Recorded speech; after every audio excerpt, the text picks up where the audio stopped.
Assalamualaikum warahmatullahi wabarakatuh. Kami dari kelompok 4 akan menjelaskan tentang perkembangan iptek di bidang persenjataan. Langsung saja kita mulai ke pembahasannya. Faktor utama yang terlibat dalam persenjataan di dunia iptek salah satunya adalah inovasi teknologi. Merupakan kemajuan teknologi seperti kecerdasan buatan atau AI, robotika, komputasi kuantum, dan sensor-sensor canggih telah mengubah lanskap persenjataan. Persenjataan mengalami peningkatan yang signifikan selama Perang Dunia ke-1 dan Perang Dunia ke-2. Munculnya revolusi industri di Eropa juga menjadi salah satu faktor penting dalam perkembangan senjata pada masa Perang Dunia. Persenjataan dikuasai oleh negara-negara industri seperti Jerman, Jepang, Inggris, Amerika Serikat, dan Perancis. Adapun persenjataan yang dipakai pada masa Perang Dunia terdahulu, seperti tank, kapal selam, bom atom, senapan otomatis, dan senapan jarak jauh. Hal ini sangat berbeda dengan masa sekarang. Teknologi yang canggih sangat membantu dalam perkembangan persenjataan dunia, seperti pesawat tanpa awak, penangkal roket, dan yang lainnya. Sejarah perkembangan persenjataan dari masa ke masa. Dimulai dari zaman prasejarah, manusia awal menggunakan batu dan senjata sederhana seperti lembing dan panah. Pada abad ke-19 juga terjadi revolusi industri yang membawa kemajuan besar dalam produksi senjata dan perlengkapan militer. Lalu pada Perang Dunia ke-1, penggunaan senjata modern seperti senjata api otomatis, artileri berat, dan senjata kimia mulai digunakan. Berlanjut pada Perang Dunia Kedua, teknologi militer terus berkembang pesat selama Perang Dunia Kedua. Mulai dari pesawat jet, rudal kapal selam nuklir, dan komputer pertama kali digunakan secara luas.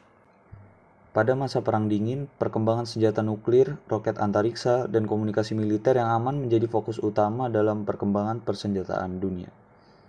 Pasca Perang Dingin pula, ada penurunan jumlah senjata nuklir, tetapi teknologi komunikasi dan intelijen berkembang dengan pesat. Selanjutnya ada Perang di Teluk Persia, perang global melawan teroris dari 2001 hingga sekarang.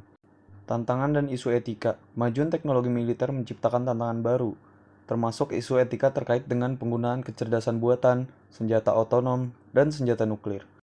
Ancaman keamanan cyber juga menjadi aspek penting dalam perlindungan kepentingan nasional. Penyebab perkembangan iptek dimulai pada masa Perang Dingin yang dinominasi oleh Uni Soviet dan Amerika Serikat. Uni Soviet berhasil mengembangkan bom atom bernama RSD-1 dan melakukan uji coba pada 29 Agustus 1949. Selain itu, Uni Soviet juga mengembangkan senjata rudal yang mampu menjelajah benua dengan kendali jarak jauh. Lalu pada tahun 1952, Amerika Serikat mencetuskan Manhattan Project yang bertujuan untuk mengembangkan BO hidrogen. Adapun dampak positif dari perkembangan persenjataan. Yang pertama yaitu perkembangan teknologi persenjataan bermanfaat dalam perkembangan iptek.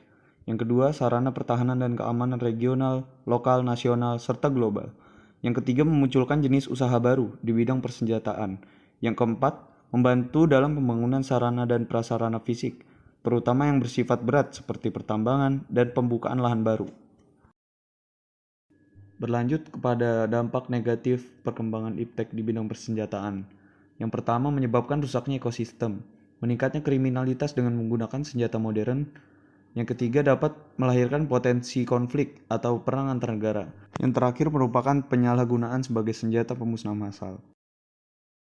Persenjataan memang penting untuk suatu negara, tetapi banyak dampak positif dan negatif dari pembuatan senjata tersebut. Seperti nuklir, dapat menimbulkan dampak lingkungan yang serius dan risiko tinggi terkait dengan penggunaannya. Kesimpulan yang dapat ditarik adalah perlunya mengadopsi pendekatan yang berimbang antara inovasi teknologi militer dan prinsip-prinsip etis dalam penggunaannya. Sementara teknologi militer yang dapat membantu mempertahankan keamanan nasional, penting untuk memastikan bahwa penggunaannya sejalan dengan hukum internasional, menghormati hak asasi manusia, dan meminimalkan dampak terhadap warga sipil.